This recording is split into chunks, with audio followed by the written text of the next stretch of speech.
आपण पाहिलं त्या विविध प्रतिक्रिया होत्या। याच रणसंग्राममध्ये आपण या सगळ्याचं विश्लेषण करणार आहोत आणि त्यासाठी मी आमंत्रित केले आपल्या सोबत आहेत डॉक्टर विनय सहस्त्रबुद्धे, भारतीय जनता पक्षाचे खासदार आणि उपाध्यक्ष। डॉक्टर विनय सहस्त्रबुद्धे, आपलं स्वागत। काँग्रेसचे प्रवक्ते डॉक्टर रत्नाकर महाजन, आपलंही स्वागत। आणि माझे डीएनएतले ज्येष्ठ सहकारी वरिष्ठ पत्रकार शैलेंद्र परांजपे हे देखील आहेत। जो अत्यंत महत्त्वाचा मुद्दा आपण चर्चेला घेणार आहोत तो मुद्दा आपण आपल्या पडद्यावर पाहू शकता आणि तो मुद्दा आहे देशपातळीवर भाजपनं काँग्रेसची जागा घेतली आहे का?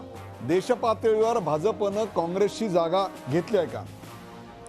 प्रेक्षको, एक काळ असा होता की केंद्रात आणि राज्यात आणि अगदी पंचायत पातळीपर्यंत सर्वत्र काँग्रेसची सत्ता असायची। काँग्रेस हा एक देशव्यापी असा पक्ष होता। त्यांच्याकडे देशव्यापी आकर्षण निर्माण करू शकेल असा पहिल्यांदा पंडित जवाहरलाल नेहरू आणि नंतर इंदिरा गांधी असे दोन नेते होते।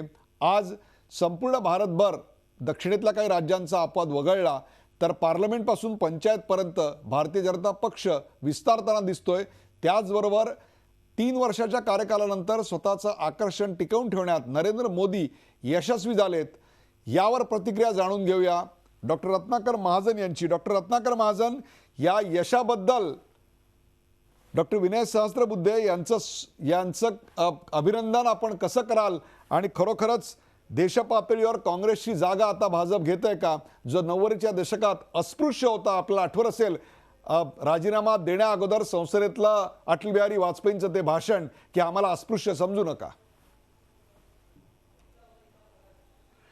अस्पृश्य हा भारतीय जनता पक्षानं स्वतःहून स्वतःसाठी वापरलेला शब्द आहे। त्यांचं वर्णन कुठल्याही पक्षानं, पत्रकारानं वा नेत्यानं या शब्दात कधीही आजपर्यंत केलेलं नाही, जनसंघाचं सुद्धा केलेलं नाही। प्रश्न वैचारिकतेचा होता आणि ती वैचारिकता आजही भिन्न आहे, वेगळी आहे, एक नाही। निवडणुकांचे निकाल काहीही लागलेले असले आणि निवडणुकांच्या आणि सत्तेच्या संदर्भामध्ये आज भारतीय जनता पक्षाचा विस्तार काँग्रेस पक्षापेक्षा जास्त असला तरी त्याचा अर्थ काँग्रेसची जागा निष्कर्ष काढणं याचं कारण असं की पक्ष म्हणजे केवळ निवडणुका नव्हेत। निवडणुका सत्ता हा महत्त्वाचा भाग आहेच, त्यासाठीच राजकीय पक्ष असतात, पण त्यापेक्षा सुद्धा राजकीय पक्ष काही वेगळे असतात। त्या वेगळेपणाचा विचार करता भाजपनं काँग्रेसची जागा घेतली असं म्हणणं जरा घाईचं होईल। दुसरं असं की आज उत्तर प्रदेश आणि उत्तराखंड या 2 राज्यामध्ये भारतीय जनता पक्षानं निर्विवाद बहुमत मिळालं आहे, त्याबद्दल त्यांचं नक्कीच अभिनंदन, त्याच्याबद्दल काही प्रश्नच नाही। पण अन्य 3 राज्यांचे म्हणजे पंजाबमध्ये काँग्रेसचं निर्विवाद बहुमत आलेलं आहे। मणिपूर आणि गोवा इथं अजूनही चुरशीची लढत चालू आहे, तिथले निकाल सगळे काय आलेले नाहीत। त्यामुळं जसं उत्तर प्रदेश आणि उत्तराखंड यांच्यामध्ये निर्विवाद बहुमत मिळवल्याबद्दल भारतीय जनता पक्षाचं अभिनंदन, तसं पंजाबमध्ये आणि या 2 राज्यामध्ये मिळालं तर त्या 3 राज्यामध्ये सत्ता मिळाली तर भारतीय जनता पक्षानं काँग्रेसचं देखील तेवढ्याच खुल्यानं अभिनंदन केलं पाहिजे अशी अपेक्षा ठेवणं गैर नाही। शैलेंद्र परांजपे, एकेकाळी काँग्रेस काँग्रेस काँग्रेस सर्वत्र आम्हाला काँग्रेस दिसायची, परंतु आता सर्वत्र आम्हाला भाजपचं कमळ खिलताना दिसतंय। एक प्रकारे काँग्रेसची जागा 90च्या दशकात, 80च्या दशकात, 70च्या दशकात आणि स्वातंत्र्याच्या पहिल्या 2 दशकामध्ये दिस्त भारत ते झोपाळू भारत, झोपाळू भारत ते स्वप्नातला भारत आणि स्वप्नातला भारत ते महत्त्वाकांक्षी भारत, यातल्या महत्त्वाकांक्षी भारतामध्ये आता नरेंद्र मोदींचा आणि भाजपचा चेहरा समोर येतोय। एक प्रकारे भारतीय जनता पक्ष आता काँग्रेसची जागा घेत आहे असं एक लॉजिक मांडलं आहे। आपली प्रतिक्रिया? याच्याकडे दोन्ही प्रकारे बघू शकता तुम्ही। म्हणजे जसं एक दुश्मन नावाचा सिनेमा होता, त्याच्यामध्ये शेवटच्या दृश्यामध्ये अंध काजोल असते आणि विलन असलेला तो आशुतोष राणा असतो। त्यांची मारामारी चालू असताना ती त्याला गोळी मारते, त्यावेळेला तो म्हणतो आधा मुजरिम तो मैंने तुझे बनाई दिया। तर तसं आता भाजपची काँग्रेस होतच चालली आहे। पार्टी विथ डिफरन्स होती, त्याच्यामध्ये आता सर्व प्रकारचे elements by any means election ही जिंकण्यासाठीच लढायची असते अशा आयडिओलॉजीपर्यंत भाजप येऊन पोचला आहे। आणि हे मी अतिशय प्रांजळपणे सांगतोय की त्याच्यामध्ये कुठलाही अभिनिवेश नाही की हे वर्षानुवर्ष बघत आलो आम्ही की आता भाजपला निवडणुका जिंकायच्या असतात, त्यामुळे खरोखर पार्टी विथ डिफरन्स राहिली आहे का आणि तशा अर्थाने भाजपची काँग्रेस झाली आहे का? म्हणजे आता ते सर्वसमावेशक झालेत, त्यांना कुठल्याही प्रकारचे लोक पार्टीत चालतात, फक्त इलेक्टिव्ह मेरिट महत्त्वाचं आहे. म्हणजे रीटा बहुगुणा जोशींना आपण आता भाजपच्या आमदार म्हणणार, पण त्या कालपर्यंत काँग्रेसच्या होत्या आणि हेमावतीनंदन बहुगुणांच्याच कन्या आहेत. त्यामुळे सर्व दूर जसं 73 खासदारांमध्येही उत्तर प्रदेशातल्या जवळपास निम्मे हे समाजवादी पार्टी किंवा बहुजन पक्षाचे बहुजन समाज पार्टीचे आहेत. त्यामुळे त्याच पद्धतीने हा पक्ष वाढतोय, पार्टी इथे डिफरन्स राहिलेला नाही आणि त्या अर्थाने काँग्रेस होते हे नक्की. रत्नाकर महाजन, एकीकडे भारतीय जनता पक्षाच्या विजयाचं विश्लेषण करताना त्याची दुसरी बाजू आपण दोघं जण दाखवताय, परंतु काँग्रेसच्या पराभवामध्ये कुठेतरी सखोल असं विश्लेषण करायची गरज आहे. याचं कारण 1990च्या दशकापासून भारतीय राजचाल्य आहे. आपण 3 अंकी आकडा सुद्धा मिळवू शकलेला नाहीत. कुठेतरी आपल्या नेतृत्वाच्या मर्यादा वारंवार स्पष्ट होत आहेत. काँग्रेसला नव्या नेतृत्वाची गरज आहे, हे खुलेआमपणे सांगण्याची वेळ आता आलेली आहे की नाही? तुम्ही म्हणता त्याप्रमाणे सखोल विश्लेषण करण्याची गरज आहेच आहे, पण ते सखोल विश्लेषण हे जाहीर सभांमध्ये किंवा टी व्हीच्या चर्चांमध्ये होत नसतं. ते पहिल्यांदा पक्षांतर्गत विश्लेषण होतं आणि त्यात आपण म्हणतात त्या मुद्द्यासह सर्व मुद्द्यांची चर्चा होत असते आणि त्याचं रूपांतर मग निर्णयात होतं. तोपर्यंत आपण सखोल विश्लेषणासाठी थांबलं पाहिजे. पण एक नक्की की उत्तर प्रदेशसारख्या अतिशय महत्त्वाच्या राज्यामध्ये काँग्रेसची परिस्थिती दिवसेंदिवस चिंताजनक होत आहे, काळजी करण्याजोगी होत आहे, हे खरं आहे आणि म्हणून अत्यंत गंभीरपणानं त्याबाबत विचारविनिमय केला पाहिजे. रत्नाकर महाजन, एक शेवटचा प्रश्न नंतर मी जातोय विनय सहस्त्रबुद्धे यांच्याकडे. देवेंद्र फडणवीस यांनी जी प्रतिक्रिया दिली त्यात त्यांनी नोटबंदी नंतर आम्हाला हा विजय मिळाला आहे याच्याकडे लक्ष वेधलं. ज्या नोटबंदीवर आपल्या काळातल्या पंतप्रधानांनी, काँग्रेसच्या काळातल्या पंतप्रधानांनी, माजी पंतप्रधानांनी कडाडून टीका केलेली होती, असं असताना देखील त्या नोटबंदी नंतर उत्तर प्रदेश, उत्तराखंड या ठिकाणी भारतीय जनता पक्षाला यश मिळताना दिसतंय. याबद्दल भारतीय जनता पक्षाचं अभिनंदन कराल की नोटबंदीचा मुद्दा हा देशाला घातक होता असं आपलं मत आजही कायम ठेवाल? बिलकुल आजही कायम आहे, पण मुख्यमंत्र्यांचं कौतुक एवढ्यासाठी केलं पाहिजे की ज्या मुद्द्याचा उल्लेख भारतीय जनता पक्षाचे वरपासून खालपर्यंतचे प्रचारक आपल्या जाहीर सभांमध्ये मुळीच करत नव्हते. एवढंच नव्हे तर उत्तर प्रदेशातल्या काही खासदारांनी खुद्द पंतप्रधानांकडे असं सांगितलं होतं की निवडणूक प्रचारामध्ये आम्हाला याचं समर्थन करता येणार नाही. ही वस्तुस्थिती आहे. अशा पार्श्वभूमीवर जर महाराष्ट्राचे मुख्यमंत्री काय किंवा आणखीन कोणी काय जर असं म्हणत असतील तर त्यांचं कौतुक खरंच केलं पाहिजे. मुद्दा असा आहे की नोटबंदीचा निर्णय म्हणजे ते काय म्हणले तर गाड्यातनं उतरणारे लोक रांगात उभे होते. आता रांगेमध्ये गाड्या कुठं दिसल्या कुणाला माहिती. अहो, रांगेमध्ये मला सुद्धा उभं राहायची पाळी आली होती. काय सांगायचं तुम्हाला? नाही, बरोबर आहे. आपलं काहीतरी बोलायचं. आणि असं आहे की यशासारखं दुसरं यश नाही ना. एकच मिनिट. यशासारखं दुसरं यश नाही. त्यामुळं त्या यशाचं विश्लेषण करताना as you like it, sky is the limit. Vinay Sahasrabuddhe, आपण पाहिलंय आपल्या या यशाबद्दलच्या प्रतिक्रिया 2 प्रकारच्या. एक म्हणजे पार्टी विथ द डिफरन्स असणारा पक्ष हा आता अनेक विचारधारांची लोक सामावून घेत एक प्रकारे काँग्रेसच बनतोय असं एक विश्लेषण शैलेंद्र परांजपे यांनी केलं. तर आपल्या विजयाला निर्भेळ आनंद काही मानाला रत्नाकर महाजन तयार नाहीत याकडे मी आपलं लक्ष वेधतो. परंतु ऐतिहासिक आणि अद्भुत आणि अवर्णनीय अशा स्वरूपाचाच हे यश आहे याविषयी माझ्या मनात तरी काही शंका नाही. याचं कारण इतक्या प्रचंड मोठ्या प्रमाणावर काँग्रेसला फक्त 2दा यश मिळालेलं होतं. 309 जागा 1980 साली आणि 1977 साली 354 जागा जनता पार्टीला आणि 388 काँग्रेसला 1951 साली. हा विजय हा एक प्रकारे काँग्रेसची जागा उत्तर प्रदेशच्या राजकारणातली आता भाजपनं पटकावली आहे याचंच निदर्शक आहे. आपण काय सांगाल?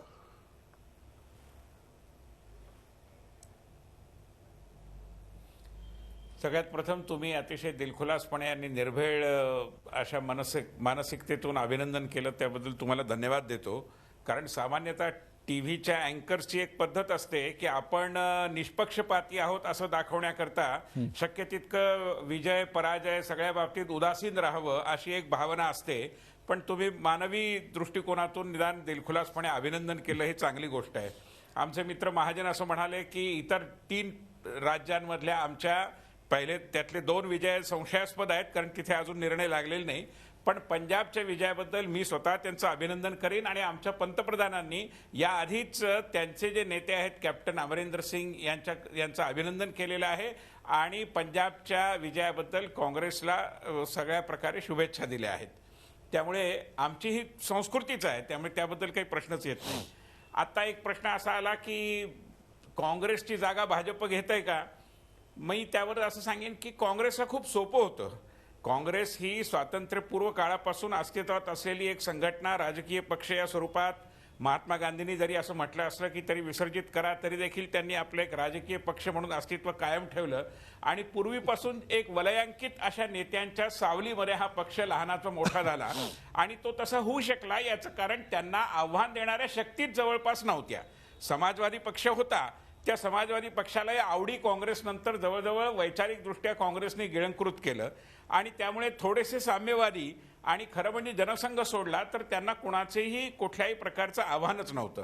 जनसंघाने अतिशय विपरीत स्थितीत वैचारिक अस्पृश्यतेचा कठोरपणाने मुकाबला करत करत जनाधार वाढवला, संघटना मजबूत केली आणि 67 नंतर पुढे 77 पर्यंत जनता पार्टीच्या काळापर्यंत एका पद्धतीने आणि त्यानंतर 1980 पासून भारतीय जनता पार्टी या नव्या ओळखीसह आपला विस्तार वाढवला, संघटनेचं जाळं मोठं केलं आणि लोकांचा विश्वास संपादन करत एक एक राज्य जिंकत आम्ही पुढे चाललो. आणि आज आपल्याला माहिती आहे की देशामध्ये आता ही 2 नवीन राज्य धरली तर जवळजवळ 15-16 राज्यांमध्ये भारतीय जनता पार्टी स्वतःच्या बळावर किंवा मित्र पक्षाच्या मदतीने सत्तेवर आहे आणि त्यामुळे हा एक संघर्षाचा प्रवास आहे.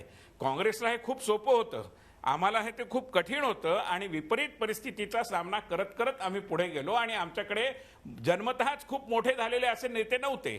कार्यकर्त्याचे म्हणून जे नेते झाले, नितीन गडकरी किंवा देवेंद्र फडणवीस किंवा आमचे अमितभाई शाह, नरेंद्र मोदी, ही सगळी कार्यकर्ते म्हणून घराण्यात जन्माला आलेली माणसं नव्हती, कार्यकर्ते म्हणून मोठी झालेली माणसं होती. त्यामुळे या विपरीत परिस्थितीमध्ये सगळ्या प्रकारच्या प्रतिकूलतेचा सामना करत करत आमचा पक्ष मोठा झाला. याचा एक निष्कर्ष असा काढायचा का की आता जनतेनं या निर्णायक कौलानंतर घराणेशाहीला आम्ही कंटाळलेले आहोत असा स्पष्ट कौल दिलेला आहे.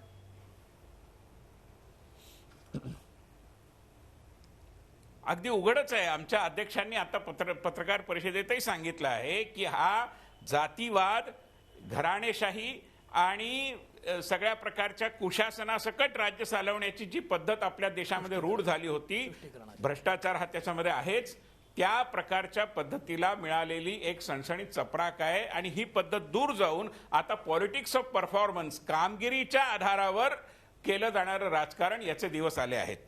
शैलेंद्र परांजपे यांनी सर्वसमावेशकतेच्या मुद्द्यावरून पक्षाचं काँग्रेसीकरण होत आहे अशा प्रकारचा एक सूर लावला. पण मी त्यांना हे सांगू इच्छितो की पक्ष मोठा होत असताना नवीन नवीन प्रवाह त्याच्यामध्ये येऊन मिळतात आणि ते प्रवाह त्या पक्षात आले की त्यांची देखील कार्यसंस्कृती, जे एकूण राजकारणाकडे पाहण्याचा दृष्टिकोन, कार्यशैली याच्यात परिवर्तन होत राहतं. आमचा माणसाच्या परिवर्तनावर विश्वास आहे आणि त्यामुळे ते परिवर्तन आम्ही घडवून आणू. कमीत कमी असे 8-10 मुद्दे मी आपल्याला सांगेन की ज्याच्यात भारतीय जनता पक्ष, काँग्रेस याची तुलनाच होऊ शकत नाही. आमच्याकडे एक आयडिओलॉजी आहे, काँग्रेसकडे आज म्हणावी अशी आयडिओलॉजी आहे का याचं आत्मपरीक्षण करून त्यांनी उत्तर द्यावं. आमच्याकडे लोकतांत्रिक पद्धत आहे, घराणेशाही नाही. त्यांच्याकडे काय आहे यावर मी टिप्पणी करत नाही. त्याचबरोबर त्यांच्या पक्षावर अनेक पद्धतीचे आरोप भ्रष्टाचाराचे झालेले आहेत आणि एक फार मोठी परंपरा या प्रकारच्या भ्रष्टाचाराच्या प्रकरणांची आहे. ही देखील वस्तुस्थिती आहे. अनेक ठिकाणी हा पक्ष दुसरं कोणीच नसल्यामुळे ज्याला बाय डिफॉल्ट म्हणतात तशा प्रकारची सत्ता या पक्षाकडे जात होती. आमच्या बाबतीत तशी स्थिती नाही आणि त्यामुळे अनेक असे मुद्दे आहेत की ज्याच्यामुळे भारतीय जनता पार्टीचं वैशिष्ट्य हे आपण जर डोळे उघडून आणि निष्पक्षपातीपणे, वस्तुनिष्ठपणे विचार केला तर आपल्याला मान्य करावा लागेल. याचबरोबर जो आता तुम्ही मुद्दा कुशासनाचा मांडला त्याचाच आधार घेत एक वेगळा मुद्दा मायावतींनी यावेळी मांडलेला आहे आणि तो म्हणजे मुस्लिम बहुल भागामध्ये देखील भाजपला कसं काय मतदान झालं. अर्थात त्यांनी त्याचा संबंध घोटाळेबाज ईव्हीएमशी जोडलाय. तो भाग जरी आपण बाजूला सारला तरी अमेठी आणि रायबरेली या दोन्ही ठिकाणी काँग्रेसचा दणदणीत पराभव होतो आणि मुस्लिम बहुल भागामध्ये भाजप निवडून येतं. याचं विश्लेषण करूया का ब्रेक नंतर? कुठे जाऊ नका, पाहत राहा झी24 तास. आपण पाहता रणसंग्राम.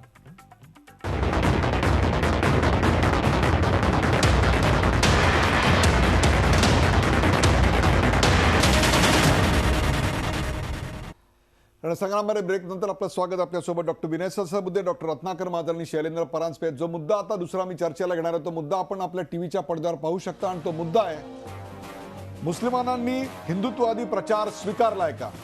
मुसलमानांनी हिंदुत्ववादी प्रचार स्वीकारला आहे का? उत्तर प्रदेशच्या निवडणुकीमध्ये तिसऱ्या टप्प्याच्या दरम्यान नरेंद्र मोदी यांनी कब्रस्तान आणि स्मशान याचा मुद्दा छेडला, तर रमजान आणि दिवाळी हा देखील मुद्दा छेडला. त्याचबरोबर मुसलमान असा एकही उमेदवार न देता मुस्लिम बहुल भागामध्ये म्हणजे बुंदेलखंडातल्या 52 जागा, त्या 52 पैकी जवळपास 48 जागा अशा आहेत की जिकडे मुसलमानांची मतं निर्णायक म्हणजे 30% आहेत. अशा भागात सुद्धा एकही मुसलमान उमेदवार दिला नाही किंवा मुस्लिम लांगुल चालनाचं एकही विधान त्यांच्या नेत्याकडनं आलं नाही. असं असताना देखील त्यांना मुसलमानांनी प्रचंड मोठ्या प्रमाणावर मतं दिली. याचा अचंबा, आश्चर्य आणि त्याबद्दलचा काहीसा संशय मायावती देखील यांनी व्यक्त केला. किंवा याच काळामध्ये ट्रिपल तलाक असेल किंवा मुसलमानांमधल्या अनेक अनिष्ट चाली, रूढी, परंपरा याच्या विरोधात बोलण्याचं धाडस या सरकारने दाखवलं. कुठेतरी मुसलमानांनी हा भारतीय जनता पक्षाचा चेहरा जो गुजरातमधल्या 2002 दंगलींपेक्षा खूप वेगळा आहे असं बोललं जातं, तो स्वीकारला का? रत्नाकर महाजन. असं आहे की आपण नजीकच्या इतिहासातच इतके रममाण होतो की आधीच्या इतिहासाचा आपल्याला विसर पडतो. उदाहरणार्थ यांचे जे 2 नंबरचे नेते आहेत ते जेव्हा गृहमंत्री होते त्यावेळेला संसदेत असा प्रश्न विचारला गेला की समान नागरी कायदा तुम्ही करणार का? उत्तर आलं, जोपर्यंत संबंधित समाजाची सहमती होत नाही तोपर्यंत समान नागरी कायदा करण्याचा प्रस्ताव नाही, असं उत्तर आलं आहे त्यावेळेला. आणि हे लोकसभेच्या रेकॉर्डमध्ये उपलब्ध आहे, मी काय मंच सांगत नाही. दुसरं असं की आज ते जे बोलले अध्यक्ष, त्याच्यामधला एक शब्द त्यांनी नेमका नाही सांगितला, तो शब्द आहे तुष्टीकरण. आता हा तुष्टीकरण शब्द काय आहे ह्याचं काय फार विश्लेषण करायची आवश्यकता नाही, त्याची कारण परंपरा काही सांगायची गरज नाही. तिसरी गोष्ट अशी की आपण म्हणता त्याप्रमाणे मुस्लिम बहुल मतदारसंघामध्ये जर भारतीय जनता पक्षाचे उमेदवार निवडून आले असतील तर दुसरा अर्थ त्याचा इलेक्शन अरिथमॅटिकच्या संदर्भात असा असू शकतो की मायावतीचाही उमेदवार मुसलमान होता, समाजवादी पार्टीचाही मुसलमान होता, आणखीन एखादा अपक्ष मुसलमान होता. अशा 3 याच्यामध्ये जर मतं विभाजित झाली असतील तर आपोआप हिंदू कन्सॉलिडेशन होतं आणि भारतीय जनता पक्षाचा उमेदवार निवडून येतो. आणि नेमकं हेच त्यांना पाहिजे होतं. नाहीतर दिवाळी काय, रमजान काय, अहो दिवाळीत कधी इलेक्ट्रिसिटीचे आपण याच्यावर बरोबर आहे, तुम्ही तो मुद्दा तुमचा मांडला. तुम्हाला इलेक्ट्रिसिटीचा संबंध काय? रत्नाकर महाजन, तुम्हाला हे निर्भेळ यश आहे असं वाटत नाही? काय सांगाल शैलेंद्र परांजपे? हा नाही, त्याच्यामध्ये मुस्लिम बहुल मतदारसंघात सुद्धा भाजपचे उमेदवार निवडून येणं याचा अर्थ सगळे मुसलमान उठून भाजपच्या कच्छपी लागले आहेत असं लावणं हे मला खरंच बरोबर वाटत नाही. म्हणजे विनयजी म्हणतील की मी पेसिमिस्टिक किंवा नकारात्मक बघतोय, पण तसं नाही आहे. मतदारसंघनिहाय किंवा चरणनिहाय भाजपने जी रणनीती आखली होती त्याप्रमाणेच मिर्झापूरमध्ये एखादं वेगळं विधान नरेंद्र मोदींनी केलं आहे, ते ध्रुवीकरणाचं केलं आहे आणि तेच त्यांनी जौनपूरमध्ये रस्त्याला खड्डे किती आहेत हे सांगितलं आहे. तर आपण मुसलमानांवरही अन्याय करायला नाही पाहिजे. मला एक स्पेसिफिक असं विचारायचं की रोहिलखंड भागामध्ये 52 जागा आहेत आणि रोहिलखंडाच्या बाजूला असलेला सेंट्रल यूपी या भागामध्ये 98 जागा आहेत. यातल्या जवळपास 67 जागा अशा आहेत की जिकडे रत्नाकर महाजन 67 जागा अशा आहेत की जिकडे मुस्लिम पॉप्युलेशन 50% जास्त आहे. अशा 50% जास्त जागा असणाऱ्या ठिकाणी देखील भाजपचा उमेदवार शैलेंद्र परांजपे निवडून येतो. ज्या ठिकाणी योगी आदित्यनाथ यांनी वेगळ्या प्रकारची भडकाऊ अशी भाषणं केली होती तरी देखील तो निवडून येतो. याचं विश्लेषण काय कराल? तरी देखील भाजपला मतं मुस्लिम एरियात का पडतायत? तेच त्याचं कारण असं की दोन्ही बाजूनी एक्स्ट्रीमला बघणं हे थोडंसं एकीकडे मुसलमानांवर देखील अन्याय करणारं आहे की केवळ बाबरी मशिदीशी संबंध जोडून सर्व मुसलमान हे भाजप विरोधी आहेत असं समजणे अतिशय ढोबळ विश्लेषण होईल. आणि त्याचप्रमाणे सरसकटपणे मुसलमान भाजपच्या विकासाच्या अजेंड्याच्या मागे हेही समजणं चूक होईल. रणनीती देखील तितकीच कारणीभूत आहे आणि तितकीच बाकीचीही कारणं आहेत असं सरधोपटपणे नाही सांगता येत त्याच्यात. डॉक्टर विनय सहस्त्रबुद्धे, मुस्लिम बहुल एरियामध्ये पहिल्यांदाच इतक्या प्रचंड मोठ्या प्रमाणावर आपल्या हिंदुत्ववादी प्रचाराला स्वीकारण्यात आलं असं दिसतंय. याचं कारण तिसऱ्या फेरीनंतरची आपल्या प्रचाराची भाषा काहीशी बदललेली होती. आदित्यनाथ यांची जी रोहिलखंडातली वक्तव्य आहेत ती आता मी पुन्हा उच्चारत नाही, ती आपल्या सगळ्यांना माहिती आहेत. शमशान कब्रस्तान, दिवाळी, रमजान हे सगळे मुद्दे आले होते. हे असूनही ट्रिपल तलाकचा मुद्दा आपण छेडू नये, समान नागरी कायद्याचा मुद्दा छेडू नये, आपल्याला मतं मिळत आहेत. हे कशाचं लक्षण आहे? भारतीय जनता पक्षाच्या बदललेल्या मुसलमानांच्या भूमिकेचं की आपल्या बदललेल्या हिंदुत्वाच्या बाजाचं?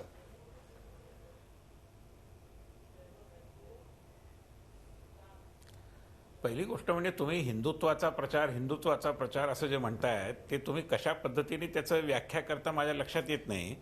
परंतु विकासाचे प्रश्न जे असतात ते काही केवळ फ्लायओव्हर बांधणं आणि रेल्वेचे रूळ टाकणं याच्याशी जोडलेले नसतात. माणसाच्या मूलभूत गरजा आहेत की त्याला वीज मिळावी आणि विशेषतः सणासुदीच्या दिवसात ती कुठल्याही प्रकारचा भेदभाव न होता मिळावी. आता महाराष्ट्रात गणेशोत्सवात किती वीज वापरली जाते याची उदाहरणं इथे निरर्थक आहेत, कारण विषय उत्तर प्रदेशचा आहे आणि तिथे काय होतं ते तिथे राहणाऱ्यांना अनुभवलेलं आहे. आणि त्यामुळे दिवाळीला कशी वीज जाते आणि रमजानला कशी ती 24 तास असते याचं तिथली लोक सांगतात, हे आम्ही नाही सांगत. तिथल्या लोकांनी सांगितल्यामुळे तो मुद्दा बनला, नाही तर तो मुद्दाच बनला नसता. हिंदुत्वाचाच विषय असतात तर इतर बरेच विषय होते ज्याची चर्चा करता आली असती, पण ती चर्चा आम्ही केलेली नाही. परंतु हे विकासाचेच मुद्दे आहेत आमच्या दृष्टीने. विजेचा पुरवठा काय किंवा अन्य मुद्दे काय, स्मशान आणि दफनभूमी हे देखील विकासाशी जोडले, कारण माणसाच्या जगण्याशी याचा संबंध आहे. आणि त्यामुळे त्याला हिंदुत्वाचा प्रचार असं म्हणण्याचं काही कारण नाही. पहिली गोष्ट. दुसरी गोष्ट असं मानणं की मुसलमान एकाच पद्धतीने मतदान करतात, आता सांगितलं गेलं ते अतिशय महत्वाचं आहे. आणि पूर्वीच्या काळात जर शहाबानोच्या विषयामुळे मुसलमानांची मतं मिळाली असं जर असेल तर बदलत्या काळामध्ये विकासासाठी उत्सुक असलेला, विकासाची तहान भागली गेलेली नाही असा जो मुसलमान आहे त्याला या प्रकारच्या महिलांवरती होणाऱ्या अत्याचारांपासून त्यांच्या मुक्ततेचा विषय देखील तितकाच आकर्षक आहे. मुस्लिम महिलांना याचं आकर्षण आहेच आहे. त्यासाठी आम्ही ते मांडलेलं नाही, कारण त्याच्याविषयीची चर्चा देशामध्ये फार प्रदीर्घ काळ सुरू आहे की या प्रकारे ट्रिपल तलाकावर बंदी घालावी का नाही. पण तो विषय मांडण्याचं धाडस आम्ही दाखवलं, कारण आम्ही मतपेटीचं राजकारण करत नाही. मतपेटीचं राजकारण करत नाही आणि मतपेटीचं राजकारण न करणारा नेता हा स्वातंत्र्यानंतरच्या काळातला, अलीकडच्या काळातला सर्वात मोठा नेता आहे का? तिसरा मुद्दा जो आपण चर्चेला घेणार आहोत तो आपण आपल्या टीव्हीच्या पडद्यावर पाहू शकता आणि तो मुद्दा आहे, स्वातंत्र्यानंतर मोदी आता सर्वात मोठे नेते ठरतायत का? स्वातंत्र्यानंतर मोदी आता सर्वात मोठे नेते ठरतायत का? शैलेंद्र परांजपे, एकही मुस्लिम उमेदवार नाही तरी देखील प्रचंड मोठ्या प्रमाणावर मुस्लिम मतदान, महाराष्ट्रापासून ते वरती अगदी जम्मू काश्मीरपर्यंत आणि ईशान्येच्या राज्यापर्यंत ज्यांचं अपील, कर्नाटकापासून खाली दक्षिणेतल्या काही राज्यांमध्ये तुरळक का होईना परंतु फार मोठ्या प्रमाणावर त्यांना असलेलं फॉलोईंग, त्याचबरोबर आंतरराष्ट्रीय प्रतिमा देखील अत्यंत सुधारलेली, कडवट आणि कटू असलेला नोटबंदीचा निर्णय ज्यांच्या आग्रहाखातर जनतेनं स्वीकारला आणि त्या निर्णयावर प्रेम केलं आणि जनता ठामपणे उभी राहिली, त्रास सोसला, झळ सोसली, अशा प्रकारचं एक आदराचं स्थान यापूर्वी पंडित जवाहरलाल नेहरूंना मिळालं होतं आणि ही कणखर वृत्ती आम्हाला इंदिराजींमध्ये दिसत होती. यानंतरच्या काळात इतका कणखर नेता जो आपल्या पक्षाला स्वतःच्या करिश्म्यावर पंचायतीपासून पार्लमेंटपर्यंत बहुमत मिळवून देऊ शकेल असा कोणी झाला नाही. आपण काय सांगाल याबद्दल? निश्चितपणे नरेंद्र मोदींची ही प्रतिमा आहे आणि स्वातंत्र्योत्तर काळातला एक मोठा नेता असं जर तुम्ही म्हणालात तर इंदिरा गांधी होत्याच, त्यात काही शंका नाही. परंतु आपल्याकडे असं आहे की पॉप्युलॅरिटी जी मोजायची ती TRPवर किंवा मास फॉलोईंगवर, तर तशा अर्थाने मला नरसिंहराव देखील तितकेच मोठे नेते वाटतात, कारण देश अत्यंत आर्थिक संकटात असताना त्यांनी लिबरलायझेशन नरसिंहराव यांच्याकडे निवडून आणण्याची क्षमता नव्हती जी आता आपल्याला नरेंद्र मोदींकडे. रत्नाकर महाजन, 2002 मधली जवळपास 14 वर्षापूर्वींची नरेंद्र मोदींची प्रतिमा आणि आता 2017 मधली 15 वर्षानंतरची नरेंद्र मोदींनी दाखवलेली, समोर आलेली प्रतिमा, केलेलं काम, या दोन्हींमध्ये जमीन आसमानाचा फरक आहे. स्वातंत्र्यानंतरच्या काळामध्ये जे मोठे नेते होते त्यात आता आपण नरेंद्र मोदी यांचं नाव घालणार की अजूनही आपण त्यांना पॅन इंडिया, राष्ट्रव्यापी असा नेता मानणार नाही? नरसिंहराव जेव्हा पंतप्रधान झाले त्यावेळेला ते AICCचे अध्यक्ष होते. आणि AICCचे अध्यक्ष म्हणून त्यांनी त्या लोकसभा निवडणुकांच्या मध्ये आजारी असताना सुद्धा प्रचार सभांमध्ये भाग घेतला होता. आजारी असल्यामुळं रामटेकमधनं निवडणूक लढवणार नाही असं त्यांनी निर्णय घेतला होता. पण त्यानंतर जेव्हा प्रसंग आला त्यावेळेस त्या पंतप्रधान झाले. त्यामुळं मोठा नेता, लोकप्रिय नेता वगैरे या ज्या सगळ्या सब्जेक्टिव्ह कल्पना आहेत त्याच्या जंजाळात मी काही आज पडणार नाही. मुद्दा असा आहे आणि तो बरोबर आहे, तो असा की आता या अवस्थेमध्ये निम्म्याहून अधिक देशाच्या भागामध्ये ज्या राजकीय पक्षाची सरकार आलेली आहेत त्या राजकीय पक्षाचे एकमेव नेते नरेंद्र मोदी आहेत हे त्यांनीच सगळ्यांनी मान्य केलेलं आहे. ही वस्तुस्थिती आहे, हे बरोबर आहे. पण मग ते जर स्वतंत्र भारतातील सर्वात मोठे नेते असतील तर मग अटल बिहारी वाजपेयींनी बांगलादेशच्या लढाईनंतर इंदिरा गांधींना दुर्गादेवीचं उपमा दिली. त्या यांच्यापेक्षा मोठ्या होत्या का नाही असा प्रश्न उभा राहतो. पण तो प्रश्न मी उभा करणार नाही, कारण आपण आत्ता मान्य केलेला आहे की हो त्या पण होत्या. मुद्दा असा की नेता किती मोठा आणि नेता किती लोकप्रिय याबरोबरच त्या लोकप्रियतेच्या आधारे तो नेता कारभार कसा करतो, सर्वांच्या सहमतीनं वाटचाल करतो की नाही, का विरोधी पक्ष हा निस्तनाभूत झाला पाहिजे आणि अमुक अमुक मुक्त त्या प्रकारची भाषा करून नेता कारभार करत असेल तर तो लोकशाहीसाठी मोठा नेता ठरत नाही. हे इथून पुढे लक्षात घेतलं संबंधित नेत्यांनी तर ते लोकशाहीच्या हिताचं ठरेल. आपण जे इतरांच्या सहमतीनं राज्य करतो असं जे विधान केलं ते इंदिरा गांधींना कितपत लागू होतं याच्याविषयी आणीबाणीच्या कालखंडाचा इतिहास पाहिला तर काहीशी शंका उपस्थित होईल. परंतु या सगळ्या विश्लेषणावर मत घेऊया विनय सहस्त्रबुद्धे यांचं. विनय सहस्त्रबुद्धे, आज भारतीय जनता मला याच्यावर बोला. स्टेटमेंट केलं त्याचं मला लगेच सांगितलं पाहिजे. प्लीज बरोबर. Go ahead. मला हे अपेक्षितच होतं, म्हणजे आपण हे बोलणार हे मला अपेक्षितच होतं. मुद्दा असा आहे की आणीबाणी जेव्हा आली त्यावेळेला इंदिरा गांधींच्या नेतृत्वाखालच्या काँग्रेस पक्षातल्या अनेक लोकांनी सुद्धा त्याला विरोध केलेला होता आणि ते तुरुंगात गेलेले होते. पण आणीबाणी नंतर जेव्हा लोकसभा निवडणुका झाल्या त्यावेळेला आणीबाणी जाहीर करणं ही आमची चूक होती हे तितक्याच मोठ्या दिलानं इंदिरा गांधींनी आणि काँग्रेस पक्षाने एकदा सोडून दोनदा सांगितलेलं आहे. 2002 गुजरातबद्दल हे शक्य आहे का? विनय सहस्त्रबुद्धे, स्वातंत्र्यानंतरच्या काळातल्या मोठ्या नेत्यांमध्ये आता गणना करायला हरकत नाही असा एक मतप्रवाह, असा एक विचार अलीकडच्या काळात आणि त्याच्यावर आता शिक्कामोर्तब या विजयानं झालंय.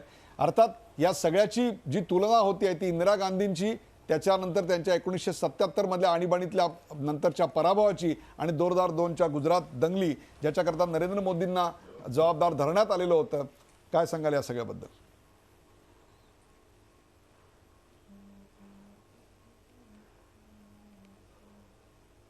की मी जे बोलणार आहे त्यावर बाकी सगळ्या या पॅनेलमधल्या लोकांची सहमती असेल का नाही, पण मला असं वाटतं की एक विशिष्ट प्रकारची शब्दावली वापरून करिश्मा किंवा ते एक स्ट्रॉंग लीडर, मला असं वाटतं की व्यक्तीचं विश्लेषण करताना, आणि मी तुलना करू इच्छित नाही कारण मला असं वाटतं की मोठ्या लोकांची तुलना करू नये आणि त्यामुळे मी त्याच्यात पडत नाही, पण व्यक्तिशः मला असं वाटतं की ज्या पार्श्वभूमीवर नरेंद्र मोदी यांचा उदय झाला आणि त्यांचा पुढचा गेल्या 15 वर्षाचा प्रवास जर आपण बघितला तर अनेक मोठ्या अडथळ्यांची शर्यत पार करून ते या ठिकाणी पोचलेले आहेत.